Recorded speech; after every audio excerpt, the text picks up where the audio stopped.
い、こんにちは。MD ジャックです。愛です。耳の妖精ミミです。はい、今回は TRN メデューサです。今期からスタートしたオーシャンシリーズ第3弾になりますね。メデューサって言うからさ、見たら石になっちゃう方かと思ってたんだけど、確かにギリシャ神話を想像するわね。でもご覧の通りクラゲだったのよ。巻貝にオルカにクラゲ、共通点が海洋生物とはいえ大きさが全然違うよね。次はクジラとかでっかいやつを期待しちゃうわ。愛はイルカがいいな。デザイン化しやすいやつが実現するんだろうけど、メデューサはよくやったって感じだよね。そうよね。デザイナーさん結構苦労してそうだけど、たくさん発売されるモデルの中で圧倒的に目を引くデザインだもんね。ステム部以外は半透明の樹脂製で片側 4.8g と軽め。幅がちょっとあるんで全体的に丸っこくなるわね。価格は5000円台から8000円台と結構幅があるね。リンソールオーディオさんに送ってもらったから概要欄にはリンソールさんの価格とリンクを貼ってるよ。パッケージ内容はご覧の通り、バンドルイヤーチップ3種の中に TRN T イヤーティップスが3サイズバンドルされてるね。このチャンネルでは省略して TRN ティップスって呼んでる。単体で買えば980円ぐらい。それと交換可能な3サイズのプラグがついたケーブル。これは単体でも販売されているシーサーペントケーブルだと思うんだけど、海ヘビケーブル。さすがオーシャンシリーズよね。ケーブルで海ヘビ。できすぎね。TRN ティップスとシーサーペントケーブルが本体価格にプラスされているとすると、本体は3000円台ぐらいのモデルなのかな。だとすると商売上手って感じもするけど、メデューサ買ってイヤーチップもケーブルも揃うと思えばビギナーの人にはありなプランって気もするね。今回の視聴に使用するイヤーチップは TRN ティップスで決め打ち。バンドル品3種の特性はこんな感じ。広域で重なるところがあまりないので使い分けて調整するのに良さそう。黒のバンドル1の 6kg あたりの特性がファイナル E に似ているのは内径が少し絞られているからだと思う。メデューサは結構広域をしっかり出しているんで、調整用の候補にダンジジム TAP ビートレブルあたりも良さそう。サウンドチェックはオーシャンシリーズの2モデルでいいんでしょ？そのつもり。コンクにはチューニングノズルが、オルカにはチューニングスイッチがついているので、いずれもデフォルト状態での比較になるよ。サウンドチェックの後にもう少し掘り下げて波形比較してみる。音調整の基準はメデューサ、ケーブルはバンドル品でバランス接続。はい、了解です。ではサウンドチェックいきましょう。音量上がります。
わかったんですけど、どう言えばいいかな。案外重ねた波形の差分通りだった気がするよ。収録音でも実機でもメデューサが一番明るく感じたのは3つの山がはっきりしてるから。コンクはこの山が2つでオルカは1つ。だから徐々に中高域以上が薄く感じる結果になった。でもコンクもオルカもチューニングノズルやスイッチでいろいろな顔を持つよね。そう。だからあくまでデフォルトでの比較。ちなみにコンクのチューニングノズルの3パターンとの比較がこれ。メデューサの波形はホワイト。ああ、ブルーリングのノスルだと2キロ以上の傾向が似ていますね。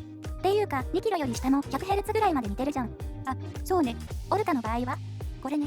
こっちはオルカのどのパターンとも重なる部分があんまりないね。そうだね。結果はコンクのブルーリングのノズルが 100Hz 以上でメデューサと似た部分が多かったって感じだね。TRN でメデューサに似たタイプのモデルはないの？私も気になったんでいくつか調べてみたのがこれ。ドライバー構成と価格帯で似たものがほとんどなかったんだけど、こうなった。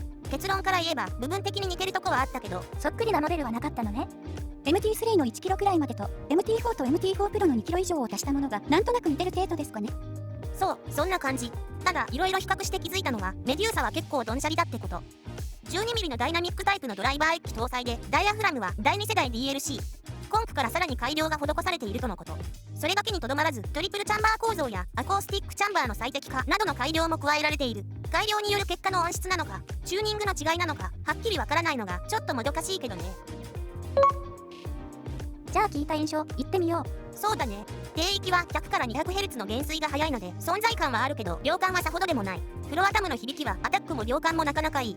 ただご覧の通り中域ががっつり絞られているので結果的に低域が割とよく聞こえてくる印象。フラット意識系のチューニングではないのでドンシャリが苦手な人はスルーで。割とはっきりしたドンシャリ傾向、この価格帯では最近珍しいですね。そうなんだよね。2.5 キロ、5キロ、8キロあたりの3つのピークのうち5キロ付近を結構出しているのでかなり明瞭。その結果シンバル系は薄めの響きで前へ出てくるけどクラッシュシンバルもう少し引っ込んでほしいかも。ブラスのアタックなども鋭い。ボーカルは綺麗だけど結構刺さる。5キロ付近がしすぎかな。絞ればボーカルが落ち着いてくる。確かに結構鋭い感じだよね。改造感が高いといえば高いんだけどこのチューニングなら当然の結果とも言える。パッと聞いた感じはすっきりして聞きやすいけどその分音の厚みが犠牲になって薄めな音質になっている印象。個人的には広域寄りのバランスのドンシャリは苦手なので100から 200Hz を少し持って中域も少し持って5キロ付近を少し抑え込むとかなり好きな感じになってきたぞ。この場合の補正はしなくてもいいけど厚みを持たせるのと広域の刺さりの抑制目的ですね。その通り。でもこういう傾向のモデルを否定しているわけではなくてチューニングはいろいろあって当たり前なのでこの感じが好きな人はどうぞといったところだね。愛はもう少し価格が落ち着いてから検討しようかな。愛ちゃんはすでにたくさん持ってるから焦ることないよね。ということで TRN のオーシャンシリーズ第3弾メデューサのレビューでした。ではまた次の動画で。ご視聴ありがとうございました。MD ジャックチャンネルはイヤホンレビューを音と波形た言葉で表現します。チャンネル登録お願いします。